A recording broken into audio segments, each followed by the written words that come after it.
Hi, my name is Mark Selzer, and this is the Libertarian Alternative. The Libertarian Alternative is an educational television show brought to your community by the Libertarian Party. Today we have Matt Welch. Matt Welch, and you're not from the Reason Foundation, you're from Reason Magazine. That's right. What's the difference between the Reason Foundation and the Reason Magazine? The Reason Foundation sits above the magazine on one hand and the Public Policy Institute on the other. Mm-hmm. The Public Policy Institute is trying to influence public policy, simple as that, doing research papers, working with what few government officials there are out there who are interested in good and limited government and that kind of thing. The magazine is published 10 or 11 times a year, and it's more a journal of ideas and thought. It's engaging with a broader audience and discussing issues of interest to libertarians, but not necessarily limited to libertarians. And this is one of the top political magazines in the country? It's right up there with The New Republic, your Weekly Standard, the National Review, and American Prospect, The Nation.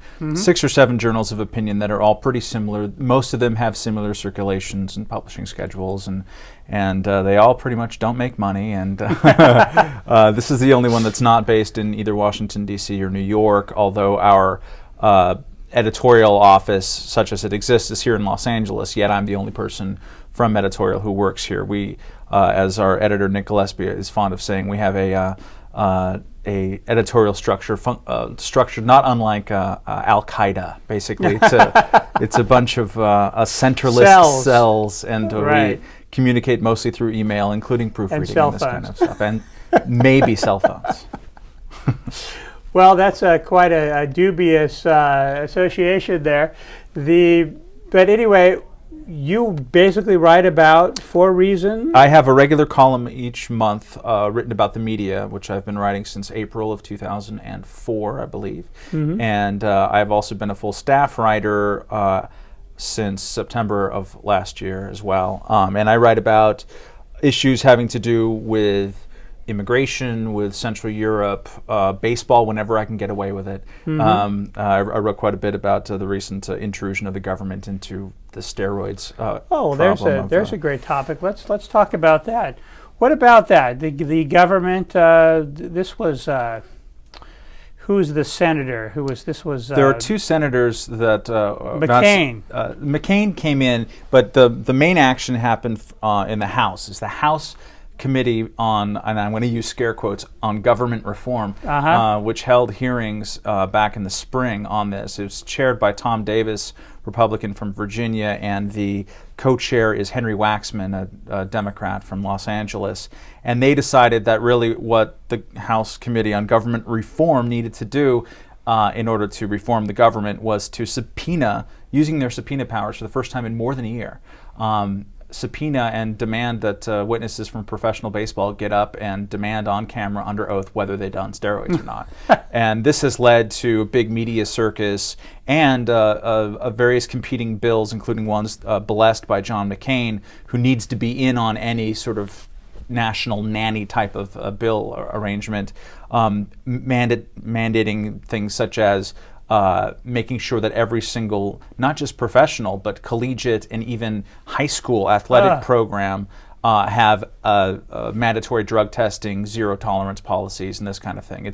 It's incredibly intrusive, and at a time when there's plenty of things to reform with the government, it's appalling to watch unfold. Right. Crime, rape, murder, corporate welfare, and poverty, and the nonstop expansion of the government itself. I mean, if you're going to be reforming the government, one of the places to start is the fact that it's grown faster in the last 4 years, even in non-war related items, than any White House has or any federal government has since the era of Richard Nixon. Well, the thing about that is that if people don't want to watch baseball players that are on steroids, then I'm sure the fans will ask for drug testing, and if they don't do it, and that's what the fans want, then they're going to start losing their fan base, because it is a scandal. I don't think people want to do that. It's such a scandal that this year, once again, they're going to set a new attendance record in the major leagues. Oh, really? Sure. After lots of talk about this going to boycott, arguably, very cynically, some people have argued, and I'm not saying that they're wrong, that baseball looked the other way, professional baseball. Now I'm just taking this as a moral issue, not a government issue.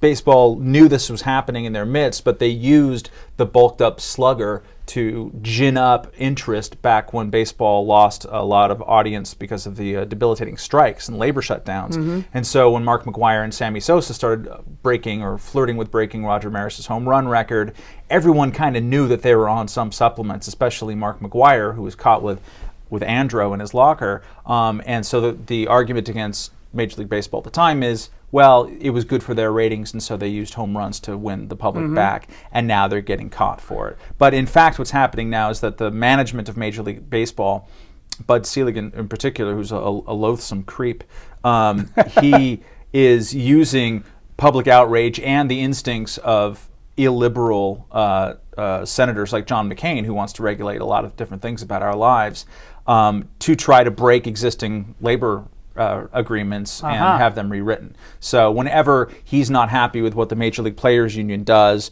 he goes in and says, well, maybe I have to ask my friends in Congress to help, and they are only more than too willing to step in and grandstand and threaten very onerous legislation that could affect high school swimmers, let alone professional baseball So there would be a players. fallout to this for innocent kids who want to get on a swim team in high school, possibly, if they start regulating. There already is. I mean, several high schools or high school districts and cities and states, not states maybe, have already introduced mandatory drug testing of all high school athletes.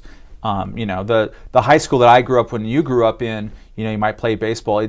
We can't recognize it as to what kind of zero tolerance policies there are today, partially because of these very public drug scares. And I don't want to get gross here, but they actually they do drug testing through urine analysis, and someone actually has to witness this happening.